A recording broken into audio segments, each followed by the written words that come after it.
மக்களுக்கு நல்லது பண்றதுக்கு அரசியலுக்கு வாங்கடா, கொள்ளை அடிக்கிறது கொலை பண்றதுக்கு அரசியலுக்கு. இன்னைக்கு 2 மணிக்கு ஒரு வீடியோ போடுறதா நான் அதை போஸ்ட்ல ஒன்று போட்டிருந்தேன். அது கொஞ்சம் தள்ளி போகும், ஒரு 6 மணிக்கு இல்லை 7 மணிக்கு வெளியிடுவோம். கண்டிப்பா இன்னைக்கு வெளியிடுவோம், புரியுதா? அது போக கோவையில ஒரு விசிக நிர்வாகி விஜய் அவர்கள் மீது ஒரு கம்ப்ளைண்ட் ஒன்று கொடுத்திருக்கிறார், வழக்கு ஒன்று தொடுத்திருக்கிறார். என்ன காரணம் அப்படின்னா, என்னுடைய குழந்தை 5 வயது குழந்தை வந்து என்னை டார்ச்சர் பண்ணுது, விஜய் மாமா சொல்லியிருக்கிறார், அதனால நீ ஓட்டு போடுன்னு சொல்றாரு. அந்த என் பிள்ளைய என்ன டார்ச்சர் பண்ணுது. அதுக்கு காரணம் விஜய் அவர்கள் குழந்தைகளை பிரச்சாரத்துக்கு பயன்படுத்தி இருக்கிறார். அதனால அவர் மீது வழக்கு தொடரப்பட்டிருக்கிறது. அது என்ன வழக்கு, ஏன் வழக்கு தொடர்ந்தாங்க, அந்த வழக்கின் விவரம் என்ன அப்படிங்கறத நம்ம டீட்டெயிலா பார்க்க போறோம். வாங்க வீடியோக்குள்ள போலாம். நான் உங்கள் யங் தாத்தா.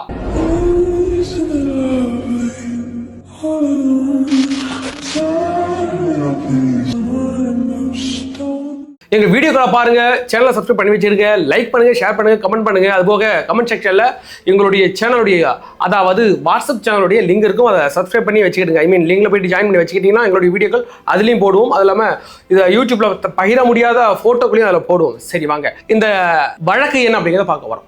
அதாவது விசிகாவை சேர்ந்த ஒரு நபர் கோவையில கம்ப்ளைண்ட் ஒன்று கொடுத்திருக்கிற விஜய் மேல. அது என்னன்னா, விஜய் அவர்கள் அந்த கடந்த லாஸ்டா பேசின அந்த பேச்சில் வந்து ஒரு செய்கை ஒன்று, சிறப்பான செய்கை ஒன்று செஞ்சு விட்டால கடைசி நாள். அந்த செய்கையில உங்க விஜய் மாமாவுக்கு உங்க பெரியப்பாட்ட சொல்லியோ, அப்பாட்ட சொல்லியோ, தாத்தாட்ட சொல்லியோ, மாமாட்ட சொல்லியோ நீங்க ஓட்டு போட சொல்லுங்க அப்படின்னு சொல்லியிருந்தார். அது வந்து பல குழந்தைகள் வந்து டார்ச்சர் பண்ணது பார்த்தோம். உண்மைதான், அதில் மறுக்கிறதுக்கு ஒன்றும் கிடையாது. பல குழந்தைகள் வீட்டில் போட்டு டார்ச்சர் பண்ணதுனால இன்னைக்கு தாவேக்காவுக்கு பல ஓட்டுகள் வந்து சேர்ந்துருக்குது பார்க்குறோம். இதில் என்ன தவறு இருக்குது என்றால், அவர் கொடுத்திருக்கிற வழக்கு அது ஏற்றுக்கொள்ளக்கூடிய வழக்கான்னு கேட்டால் ஏற்றுக்கொள்ளக்கூடிய வழக்கு தான். அதாவது 2024ஆம் ஆண்டு தேர்தல் கமிஷன் ஒரு அறிக்கை ஒன்று வெளியிட்டாங்க. அந்த அறிக்கையில் என்ன சொல்லியிருந்தாங்கன்னா, குழந்தைகளை எந்த முறையிலும் நீங்கள் பயன்படுத்தவே கூடாது, அதாவது கேடயமாகவும் பயன்படுத்தக்கூடாது. அதாவது அது வந்து கிரே ஏரியான்னு சொல்லுவாங்க. அதாவது குழந்தைகளை வந்து நீங்கள் நேரடியாக குழந்தைகள்ட்ட ஓட்டு கேட்டாலும் தவறு தான், குழந்தை கையில் கொடி கொடுத்து ஓட விட்டாலும் தவறு தான், துண்டு போட்டாலும் தவறு தான், இல்லை அந்த குழந்தைகளை நீங்கள் டூலாக யூஸ் பண்ணாலும் தவறு தான் அப்படின்று தேர்தல் ஆணையமே ஒரு அறிக்கை விட்டுருக்கு. அது 1951 அந்த ஆக்டின் படி இப்போ தற்போது 2024 அதை அப்டேட் பண்ணி 0 டாலரன்ஸ் எகென்ஸ்ட் த சைல்டு அப்படிங்கிற முறையில் இது இருக்குன்னா உண்மைதான். இந்த வழக்கு ஏற்றுக்கொள்ளக்கூடிய வழக்குன்னா ஏற்றுக்கொள்ளக்கூடிய வழக்கு தான், அதில் வந்து மாற்று கருத்து கிடையாது. ஆனால் திமுகவில் நம்முடைய முதலமைச்சர் ஸ்டாலின் அவர்கள் பங்கேற்ற அந்த கூட்டத்தில் குழந்தைகளை வச்சுட்டு அந்த கழுத்துல துண்டு போட்டு குழந்தைகளோ ஆடுனது சரியா? அதற்காக யார் இங்க கம்ப்ளைண்ட் கொடுப்பா? நம்ம தான் கம்ப்ளைண்ட் கொடுக்கணும், தாவேக்கா தான் கம்ப்ளைண்ட் கொடுக்கணும் வச்சுக்கலாம். ஆனா தேர்தல் ஆணையம் இதெல்லாம் பார்த்து கொண்டு இருக்கிறதுல அவர்களே முன் வந்து கம்ப்ளைண்ட் கொடுக்கும்ல. சரி விடுங்க, முதலமைச்சர் ஸ்டாலின் கூட அவர் வயசான ஆளு, ஐயா வந்து இப்ப எங்க போய்க்கிறாப்பால, கொடைக்கானல் போய்க்கிறாப்பால, எதுக்கு போய்க்கிறாப்பால, ஆளு டயர்டா இருக்கிறாப்பால, ஆளு டயர்டா எதுக்கு ஆயிட்டாப்பால, வந்து தேர்தல் பிரச்சாரத்தில் டயர்டாகி அங்கே போய்க்கிறாப்பாங்களா, அவரை கூப்பிட்டாந்து கைது பண்ணி ஜெயிலில் வைக்கிறது கொஞ்சம் சங்கடம். இவ்வளோ தூரம் போகணும்ல, போலீஸ் அலைய வேண்டியது. சரி விடுங்க. அதற்கு பிறகு நம்ம சின்ன முதல்வர், நம்ம சின்ன இருக்கிறாப்பால, அவர் எங்கே போய்க்கிறாப்பால, துபாய் போய்க்கிறாப்பால, அவர் கொஞ்சம் பிஸியாக இருக்கிறாப்பாலன்னு வைங்களேன், அது கூட விட்டுருங்க.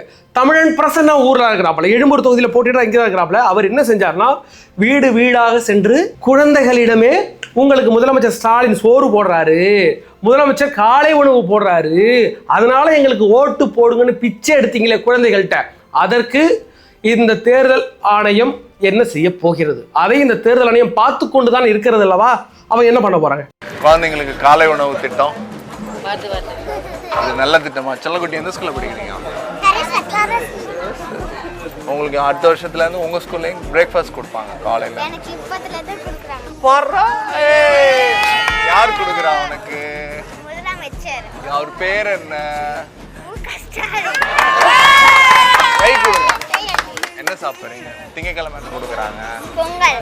செவ்வாய்க்கிழமை ரவா உப்புமா, புதன்கிழமை பொங்கல், வியாழக்கிழமை கிச்சடி, வெள்ளிக்கிழமை அரிசி மாவு. நல்லா இருக்கா? சுத்தமா சொல்லுமா? சூடா இருக்கா? சூடா இருக்கு, சூப்பரா இருக்கு, சாம்பார் எல்லாமே சூப்பரா இருக்கு.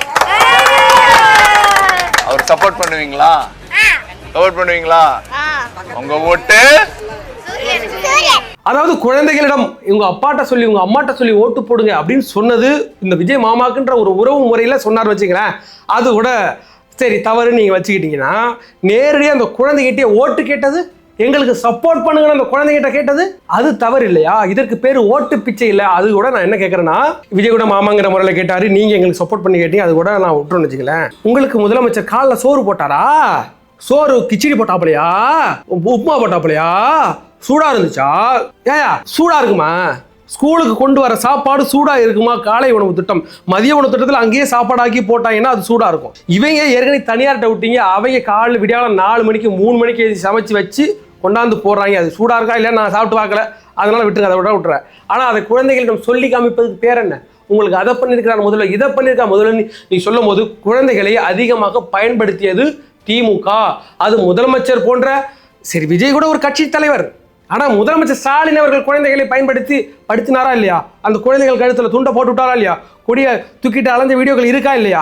இது போக ஸ்டாலின் இருக்கிறாருல, முதலமைச்சர் ஸ்டாலின் அவர்கள் கடந்த காலகட்டங்களில் நிறைய யூடியூப்ல விளம்பரத்தை போட்டு நம்ம தாலி அறுத்தாங்க அப்படிங்கிறது நம்ம பார்த்தோம். அந்த ஒரு விளம்பரத்தில் சின்ன குழந்தைகளை நடிக்க வச்சு ஒரு விளம்பரம் ஒன்று திமுக ஒன்று ஒட்டுச்சு.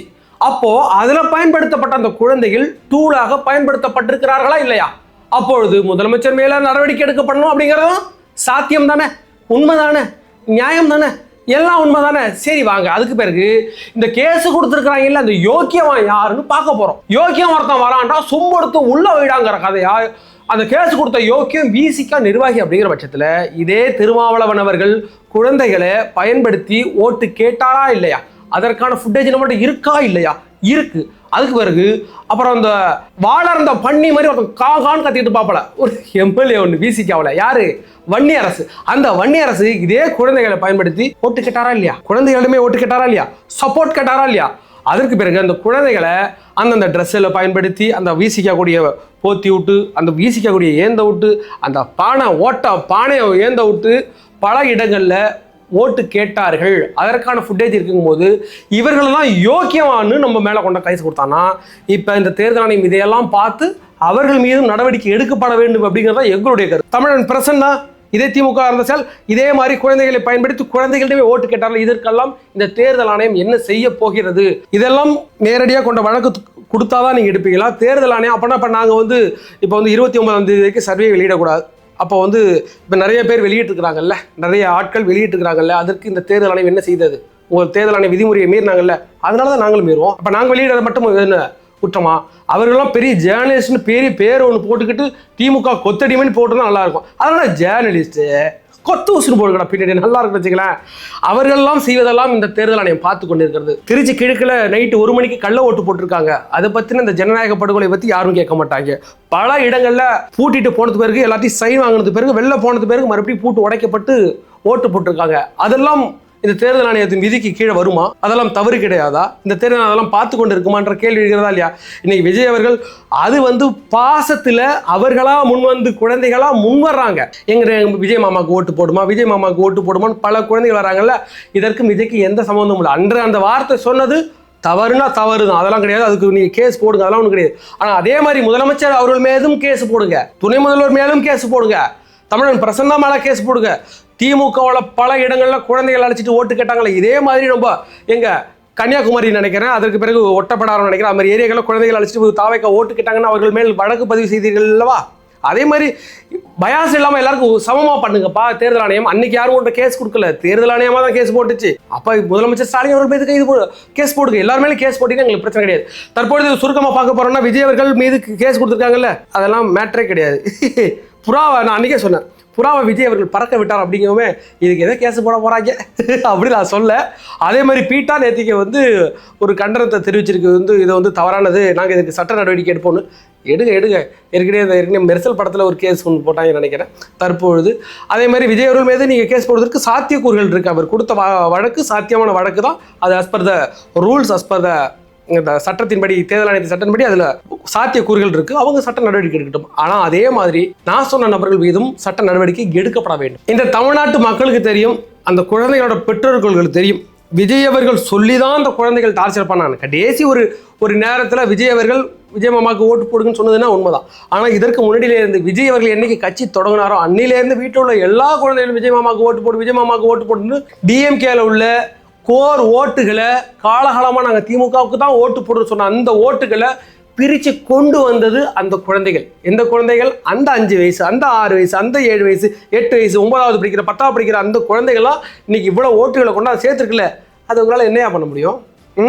விஜய் அவர்கள் அந்த குழந்தைகளை ஒரு என் அக்கா புள்ள ஏன் தங்கச்சி புள்ளிகிட்ட கேட்குற மாதிரி ஓட்டு கேட்டார். அதுக்கு கேஸ் வேணா போடுனா போட்டுக்கோ, அதை நாங்கள் நேரடியாக டீல் பண்ணிக்கிறோம்.